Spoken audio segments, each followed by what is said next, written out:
বিয়ের ৩ মাস পর আজকে প্রথম স্ত্রীর সাথে শারীরিক সম্পর্ক করলাম। আর আজকেই ওকে শেষ করব বলে ঠিক করলাম। কিন্তু কিভাবে শেষ করব তাকে? খুব কষ্ট দিয়ে নাকি অল্প কষ্ট দিয়ে? কিছুই বুঝতে পারছি না আমি। অবশ্য যেভাবেই হোক ওকে শেষ করতেই হবে, এটাই ফাইনাল। মনে মনে ভাবছি কথাগুলো, আর ওর মিষ্টি মুখের দিকে চেয়ে আছি। নিষ্পাপ চেহারার মেয়ে ও, একদম সাজানো চেহারা তার। শ্যামবর্ণের হালকা গোলাপি ঠোঁট, টানা টানা চোখ, প্রশস্ত ভ্রু আর লম্বা চুল তাকে দান করেছে এক অপরূপ সৌন্দর্য, যা যে কোনো ছেলের কাছে আকর্ষণের কেন্দ্রবিন্দু হবে। অবশ্য ওর সৌন্দর্য আজকে আরও কাছ থেকে দেখলাম। খুব আবেদনময়ী মেয়েও। আমি তখনও শুয়ে আছি আর চেয়ে আছি ওর শত মায়া মাখানো চোখ জোড়ার দিকে। যেন তার চোখের গভীর অতলে হারিয়ে যাচ্ছি আমি।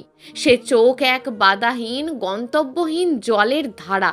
হঠাৎই আবার চৈতন্য ফিরে এলো আমার। কী সব ভাবছি আমি, কোথায় হারিয়ে যাচ্ছিলাম? না না, এসব ভাবলে চলবে না। কোনোভাবেই তার মায়ায় পড়তে চাই না আমি। তার থেকে উঠে দাঁড়ালাম। ও হাতটা চেপে ধরলো আমার। আমি পিছনে ফিরে তাকালাম। তারপর আবারও আবেদনময়ী ভঙ্গিতে বলে উঠল, আর একটু থাকো না প্লিজ। হিস, বোধহয় পাগল হয়ে যাব আমি। কোনোভাবে তার কথাকে ফেলতে পারলাম না। কি করব? তার আবেদনে নিজ থেকে সাড়া চলে আসে আমার। তাই তো আবারও নিজের করে নিলাম তিথিকে। তিথি, যাকে ৩ মাস আগে একটুও চিনতাম না, জানতাম না। তিথি নামের কোনো অস্তিত্ব আমার কাছে ছিল না। অথচ আজকে আমার অস্তিত্বে বেঁধে গেল সে, যে অস্তিত্ব তাকে উপহার দিতে চলেছে এক মহা যন্ত্রণার বিষ, যা তাকে বিলীন করে দেবে দুনিয়া থেকে। হঠাৎই তিথি আরও শক্ত করে জড়িয়ে নিল আমায়। ভাবনায় ছেদ পড়ল আবারও। তাড়াহুড়ো করে উঠে দাঁড়ালাম এবার। তিথিকে সুযোগ না দিয়ে আমার মাথার চিন্তাগুলো জাগ্রত হতে লাগলো। আমি সুন্দর সময় খুঁজছিলাম তিথিকে নিশ্চিহ্ন করার জন্য, কিন্তু কোনোভাবেই হয়ে উঠছিল না। অবশ্য এই ৩ মাসে মেয়েটি কেমন যেন আমাকে বিশ্বাস আর ভরসা করতে শুরু করেছে, যার ফলে আজকে সুন্দর সময়টা পেয়ে বসলাম। তিথি এবার বিছানা থেকে উঠে দাঁড়ালো। সুন্দর করে মাথায় হাত বুলিয়ে যুদ্ধজয়ী হাসি দিয়ে বলল, যাও ফ্রেশ হয়ে আসো। বলি ও নিজে থেকেই ওয়াশরুমে ঢুকে গেল। আজ প্রথম ওর কথায় এতটা লজ্জা পেতে দেখলাম। আমি ঠিকঠাক সোফায় বসে মেয়েটিকে বোঝার চেষ্টা করছিলাম। চিপচিপে দেহের ভাঁজে মাঝে লুকিয়ে আছে এক অপরূপ সৌন্দর্য। কি অমায়িক মুখের ভাষা! প্রচণ্ড হাস্যোজ্জ্বল বদনের দিকে তাকালেই যার প্রেমে হাবুডুবু খেতে ইচ্ছে করে। এত প্রাণোচ্ছল মেয়ে আমার জন্য সত্যিই এক বিশাল ভাগ্যের ব্যাপার। কখনো কল্পনাতেও আমি তিথিকে ভাবার যোগ্য নই। ফুটপাতে ধুলোপট্টি খেয়ে বড় হওয়া ছেলে আমি। জানি না কে আমাকে জন্ম দিচ্ছে, আর জানতেও চাই না কখনো। ছোট্ট এই জীবনে না পাওয়ার ভিতরে যা কিছু পেয়েছি, তার ভিতরে তেমন কোনো বিশেষত ছিল না। এখন বলতেই পারি আমার জীবনের একটাই বিশেষ নাম, আর তা হলো তিথি। কিন্তু সেটাও হয়তো আর কিছু সময়ের জন্য। ফুটপাতে বড় হয়েও কিছুটা সভ্যতা আমাকে ছুঁতে পেরেছে। জানি না সবার কাছে এই সভ্যতার নাম কি আর কেমন তার পরিণয়। শুধু জানি আমার কাজ আমার কাছে সবই সভ্য নিভৃতে আঁকা। সমাজের অনেক সভ্য মুখোশের আড়ালে তীব্র অসভ্যতার ছাপ আমি কাছ থেকে দেখেছি চার দেওয়ালে আর বদ্ধ পরিবেশের ভিতরে মানুষের সেই গোপন নির্মমতা। তাই তো এত কিছুর ভিড়ে নিজেকে আর আনুষ্ঠানিক সভ্য আর ভদ্রবেশীভাবে তুলে ধরার ইচ্ছেটাকে জাগ্রত করতে পারি না। কঠিন থেকে কঠিন বাস্তবতাকে যখন আলিঙ্গন করে নিজেকে এতদূর নিয়ে এসেছি, তখন নিজের কাছ থেকে কোনোভাবেই আর নিজেকে ছাড়িয়ে নিয়ে যেতে চাই না। ফুটপাতের এক রিক্সাওয়ালাকে ছোট থেকে নিজের বাবার আসনে চড়িয়েছি। তার ছোট্ট ইনকাম আর আমার ধান্দাবাজির কিছু টাকায় চলে যেত কোনোভাবে।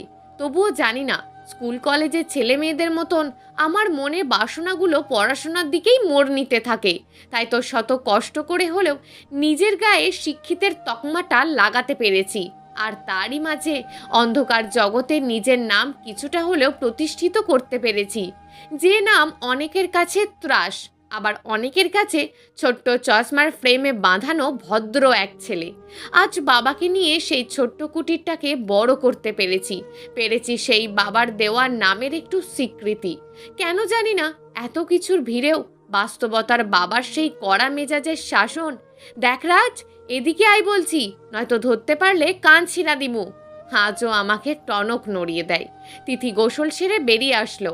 আমি অপলকভাবে তাকিয়ে আছি। আবারও ভেজা চুল থেকে টপ টপ করে পানি পড়ছিল, আর সমস্ত শরীর নীল শাড়িতে মোড়ানো ছিল। তিথিও পলকহীনভাবে এক নাগাড়ে চুলগুলো মুছতেছিল। হঠাৎই চুলগুলো ঝাপটা মেরে ফিরিয়ে নিল এক পাশ থেকে আর এক পাশে। সামান্য জলের ছিটা এসে পড়লো আমার শরীরে। আমি শিউরে উঠলাম। কি অমায়িক অনুভূতি যে আমার হচ্ছিল তার বলে বোঝাবার নয়। নিজেকে যেন কিছুতেই নিয়ন্ত্রণ করতে পারছিলাম না। তাই এক পা দুপা করে এগিয়ে যাচ্ছিলাম তিথির দিকে। এবার সে পাশ ফিরে আমার দিকে তাকালো। তার চোখে মুখে স্পষ্ট খুশির ছাপ। একটু মুচকি হাসছিল আমাকে দেখে। ওর প্রায় কাছাকাছি চলে গেলাম আমি। একটু ছুঁয়ে দেখার চেষ্টা করলাম ওকে, কিন্তু আমার হাতটা ধরে বলল, যাও যাও, ফ্রেশ হয়ে এসো আগে, এসব পরে হবে। বলেই আমাকে আলতো ধাক্কা দিয়ে বাথরুমে ঢুকিয়ে দিল। শাওয়ারটা ছেড়ে দিলাম। ক্ষিপ্র গতিতে জলকণা আছড়ে পড়ছিল আমার ওপর। আমি বসে পড়লাম মেঝেতে। নিজের অজান্তেই ভাবনাগুলো আমাকে ভাবিয়ে তুলছে। আমি ঠিক করতে যাচ্ছি তো? আমার কোথাও ভুল হচ্ছে না তো? না, কিছুতেই না। আমার দায়িত্ব আমি কিছুতেই এড়িয়ে যেতে পারবো না। শেষ করে দেব তিথিকে, একদম শেষ। কিন্তু গতকাল পর্যন্ত সব ঠিক ছিল, অথচ আজকে কেন তিথির উপর এতটা দুর্বলতা ভর করছে? কেন? এই প্রশ্নের উত্তর আমাকেই খুঁজে নিতে হবে, আর বেরিয়ে আসতে হবে অজানা সেই পিছুটান থেকে। অবশ্য তিথিকেও আজকে অন্য রকম লাগছে। অন্য দিনের চেয়ে আজকে আমাকে বেশি প্রায়োরিটি দিচ্ছে। জানি না কেন, তবে কি তিথিও আমার ওপর দুর্বলতা ফিল করছে? শাওয়ারের জল তখনও একই গতিতে পড়ছিল। হঠাৎই তিথি বাইরে থেকে ডেকে বলল, কি হলো? কি হয়েছে তোমার? তাড়াতাড়ি বের হও। আমি বাস্তবে ফিরলাম। তাড়াতাড়ি করে শাওয়ার নিয়ে বের হয়ে এলাম। তারপর বিছানায় গাটা এলিয়ে দিলাম। প্রায় ঘুম ঘুম ভাব ছেয়ে নিয়েছে। হঠাৎই ফোনের কাঁপুনিতে চোখ মেলে তাকালাম। ফোনের দিকে তাকিয়ে আবারও আমার মধ্যে অস্থিরতা ভর করলো। আমার দায়িত্বের কথাটি মনে পড়ে গেল। বিছানা থেকে উঠে দাঁড়ালাম। রুমের বাইরে গিয়ে তিথিকে খুঁজতে লাগলাম। দেখি তিথি রান্নাঘরে রান্না করছে। আজকে রান্নাঘরেও তিথিকে অন্যরকম লাগছে। ও রান্না করছিল আর মুচকি হাসির চোখে আবারও আমার দিকে তাকাচ্ছিল, যা সোফায় বসে বসে স্পষ্ট দেখছিলাম আমি। হঠাৎই ছোট সুযোগের কথা মাথায় এসে ভর করলো আমার। রান্নাঘরে এগিয়ে গেলাম আমি। তিথির নিতম্বে চোখটা আটকে গেল আমার। আবারও ছুঁয়ে দেওয়ার ইচ্ছা জাগ্রত হলো। জড়িয়ে ধরলাম পিছন থেকে তিথিকে। তিথি কিছুটা বিস্ময় হয়ে উঠল। তারপর একটু শান্ত চাহনি নিয়ে স্থির হয়ে দাঁড়ালো আর বলে উঠল, রাজ, ভালোবেসে ফেলেছ আমায়? আমি ভয় খেয়ে গেলাম ওর প্রশ্নে। ওকে ধরার বাঁধনটা একটু হালকা করলাম। ও আবারও বলে উঠল, কি হলো রাজ, উত্তর দিচ্ছ না কেন? কঠিন প্রশ্ন করে ফেললাম আমি। আমি তখনও কিছু বললাম না, শুধু শক্ত করে আবারও জড়িয়ে নিলাম ওকে। ও একটা হাসি দিয়ে বলে উঠল, শেষ হয়ে যাব রাজ। কথাটি শুনে আঁতকে উঠি আমি। সাথে সাথে ওকে ছেড়ে দূরে দাঁড়িয়ে গেলাম আমি। চাপা অস্থিরতা ছেয়ে নিয়েছে আমাকে। হঠাৎই তিথিকে ছেড়ে দেওয়ায় ও একটু অবাক হলো মনে হয়। আমার দিকে ফিরে তাকালো। কি হলো রাজ, হঠাৎই ছেড়ে দিলে যে আমায়? না মানে এমনিতেই। কি যেন বলছিলে আমায়, শেষ হয়ে যাবে নাকি? তিথি হো হো করে হেসে উঠল। তারপর নিজে থেকে আমার কাছে এসে আলতো করে শার্টটা ধরে বলল, তোমার ভালোবাসায় শেষ হয়ে যাব রাজ। তারপর আমাকে জড়িয়ে ধরল তিথি। বুঝলাম ফুপিয়ে কেঁদে ফেলেছে ও। তারপর আবারও বলল, জানো রাজ, এই 3 মাসে তোমার ভালোবাসা কতটা মিস করেছি। যদিও আমাদের বিয়েটা একটু অন্যভাবে হয়েছে, আমি প্রথমে নিজ থেকে তোমাকে মেনে নিতে পারিনি। তবে আজ বলছি রাজ, সত্যিই ভালোবেসে ফেলেছি তোমায়। কি বলবো ভেবে পাচ্ছি না। আমার অনুভূতি আকাশ এলোমেলো হয়ে যাচ্ছে।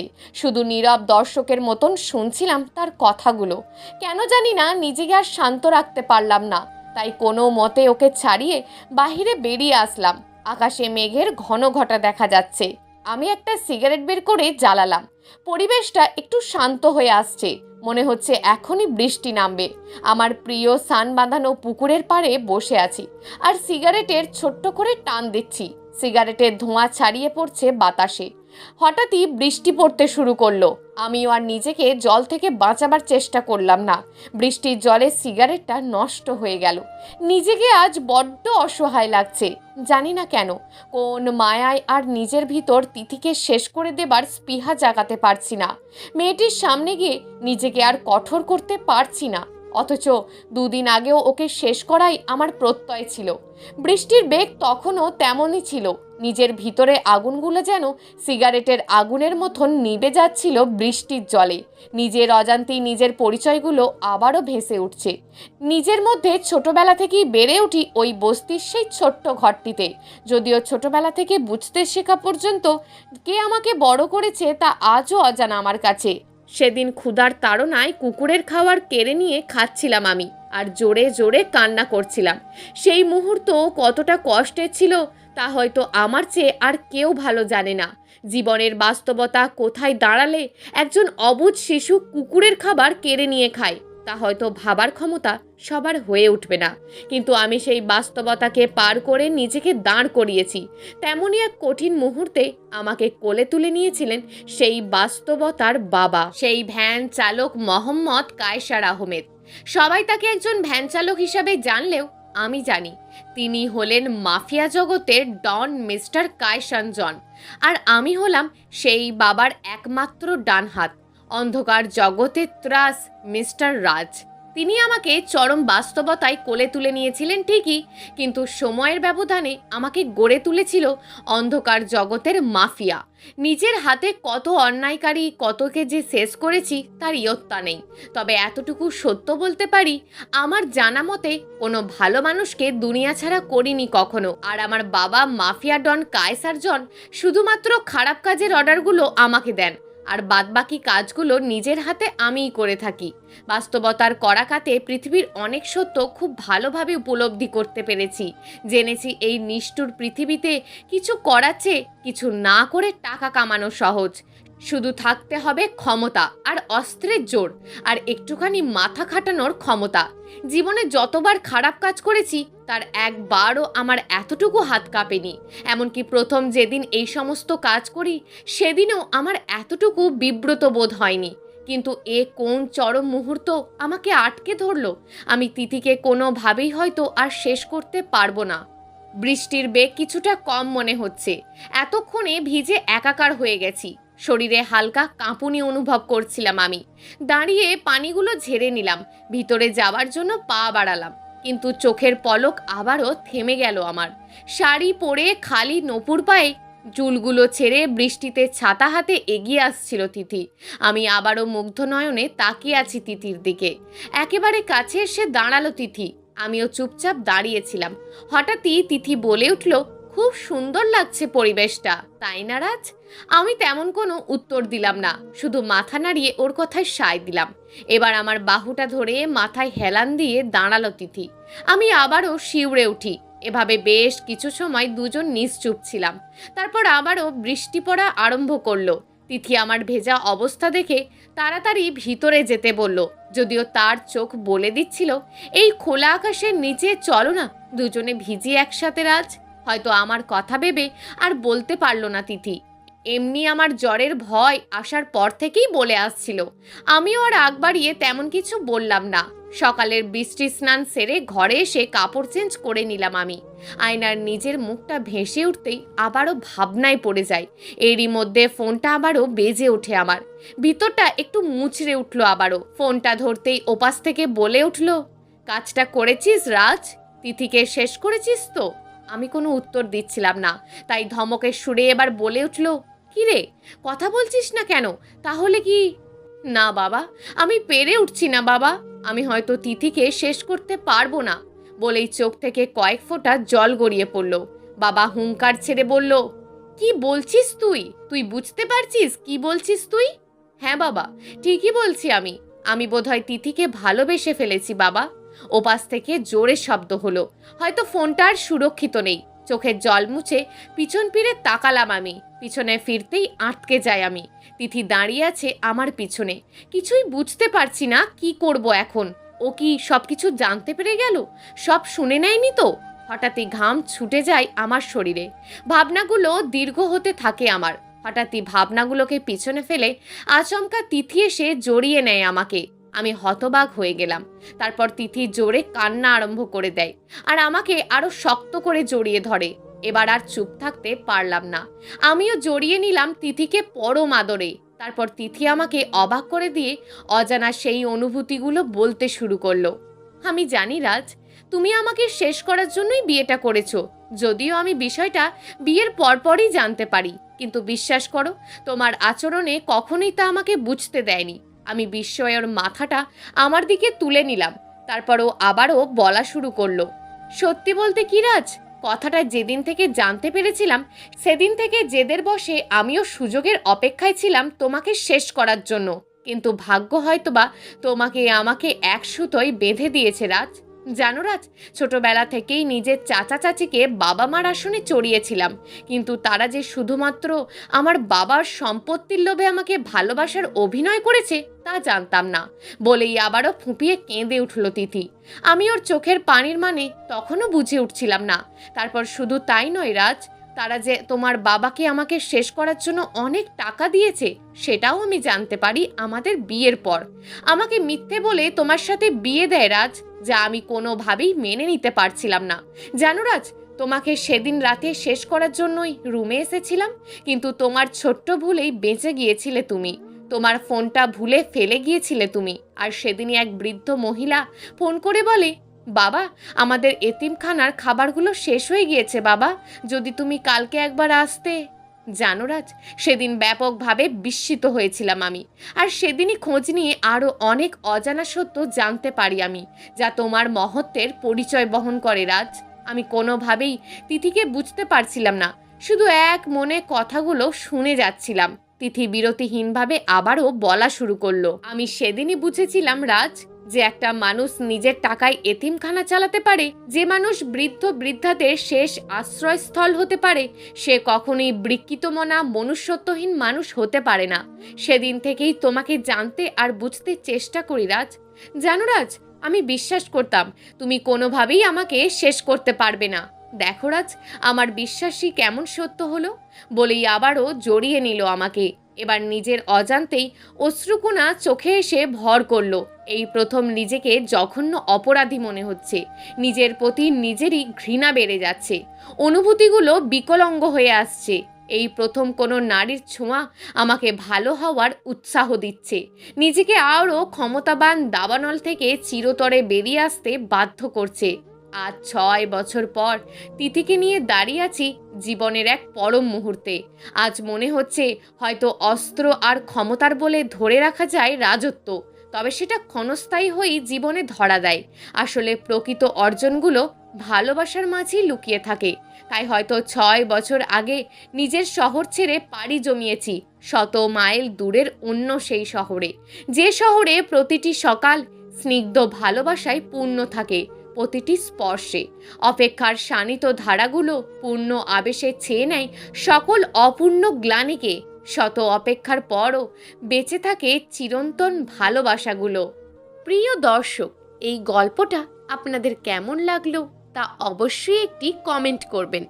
আর যদি গল্পটা আপনাদের ভালো লেগে থাকে তাহলে ভিডিওটিতে একটি লাইক করে দেবেন, এবং এই ধরনের ভিন্ন স্বাদের গল্প শোনার জন্য চ্যানেলটিকে অবশ্যই সাবস্ক্রাইব করে আমাদের সঙ্গে যুক্ত থাকুন।